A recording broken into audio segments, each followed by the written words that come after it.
110 degrees in the shade. The air tasted like cordite, sweat, and blowing sand. Charlie Company was walking straight into a nightmare, and they didn't even know it. The radio crackled with a frantic transmission. "Command, we are pinned down. I repeat, we are taking heavy fire from all sectors." The platoon was paralyzed in the fatal funnel of a narrow city street. The enemy was closing in fast from the rooftops, and the person holding the lives of 40 United States Marines in her hands was a woman. For decades, the loudest critics said it simply couldn't be done. They argued from the safety of their air-conditioned offices that the front lines of heavy combat were no place for a female officer. They said that when the bullets actually started flying, the so-called brass ceiling would prove too heavy to hold. But Captain Sarah Hayes didn't care about politics. She didn't care about the opinions of people who had never worn the uniform. She cared about her Marines, and in the next 60 minutes of sheer hell, she was about to show the entire world exactly what a female United States Marine is made of.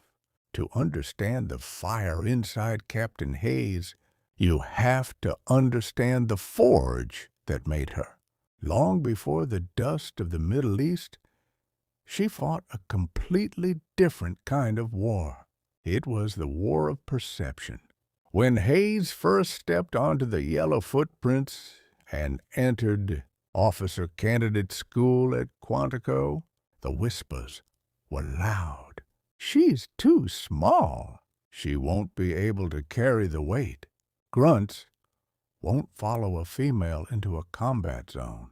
But in the United States Marine Corps, respect is never handed to you.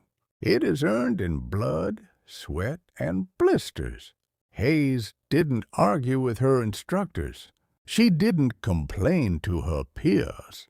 She simply put her head down and outworked, outran and outshot the people who doubted her. She earned the Eagle, Globe, and Anchor the hardest way possible. But wearing the uniform was only the very first step of her journey. When she was deployed as a combat commander, the real test began. She wasn't just leading troops. She was carrying the crushing weight of history on her shoulders. One mistake, one moment of hesitation, and the critics would claim they were right all along.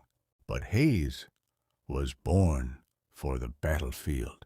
Back in the kill zone, the situation was deteriorating by the second.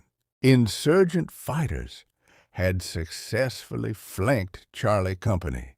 A rocket-propelled grenade slammed into the lead Humvee, blowing out the tires, shattering the armored glass, and trapping the lead squad behind a crumbling cinder-block wall.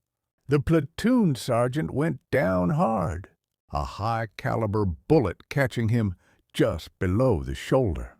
Panic is contagious in a firefight, but so is courage.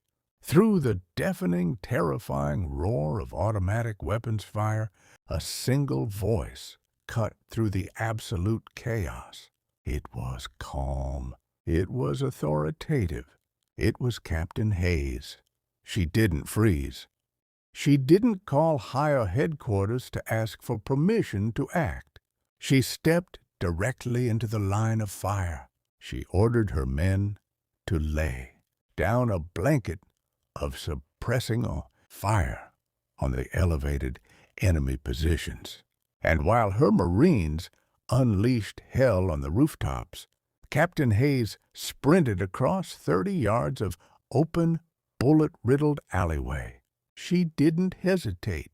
She grabbed the bleeding, heavily geared sergeant by the drag handle of his tactical vest, firing her sidearm with one hand and pulling a 200-pound man with the other. She dragged him out of the kill zone and behind hard cover. But the nightmare wasn't over. They were still completely surrounded, and the enemy was maneuvering to wipe out the rest of the platoon.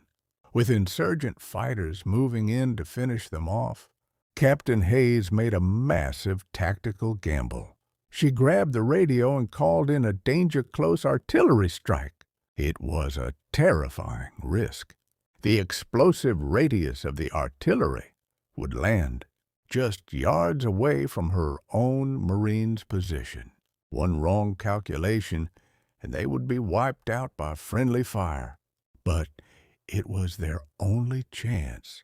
She spoke the coordinates into the comms with ice in her veins, demanding they bring the rain right on their outer perimeter.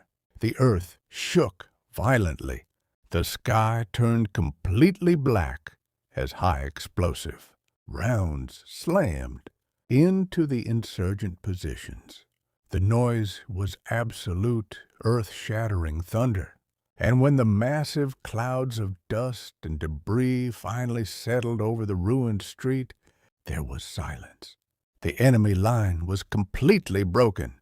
Every single Marine in Charlie Company, including the wounded Platoon Sergeant, made it out of that valley alive. They didn't survive because of luck. They didn't survive because the enemy showed mercy. They survived because of the brilliant tactical mind, the absolute fearlessness, and the unbreakable nerve of their commander. Captain Sarah Hayes didn't just break the brass ceiling that day. She shattered it into a million pieces with heavy artillery fire. She proved once and for all that when the bullets fly and lives are on the line, the enemy doesn't care about your gender.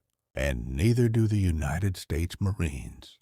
They only care about one thing: who is brave enough, strong enough, and fierce enough to lead them through the fire. Honor, courage, commitment.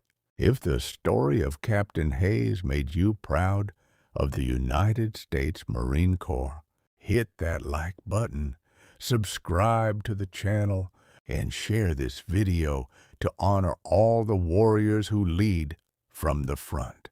Semper, and we'll see you in the next mission. Video created by Sub Eddie 1M Rock.